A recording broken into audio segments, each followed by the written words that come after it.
நாம் எல்லோரும் மனிதர்கள் தான். நாம் மலக்கல்ல, நாம் ஒரு ரசூல் அல்ல, நாம் ஒரு நபி அல்ல. நாம் எல்லோருமே மனிதர்கள் தான். இந்த உலகத்தில் எம்மை போன்றவர்கள் எல்லோருமே மனிதர்கள் தான்.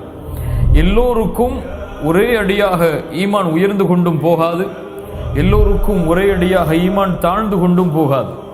நடுத்தரமான ஈமானோடு தான் இந்த உலகத்தில் யாராக இருந்தாலும், மலக்காக, நபியாக, ரசூலாக இல்லை என்றால் யாராக இருந்தாலும் சரி, அவர்கள் எல்லோரும் நடுத்தரமான உள்ளத்தில் தான் வாழ முடியும். நடுத்தரமோடு தான் அவருடைய வாழ்வை அவர் அமைத்துக் கொள்ள முடியும். ஒரு மனிதன் ஒரு நேரத்திலே அப்படி இருப்பான், இன்னொரு நேரத்திலே அப்படி இருப்பான்.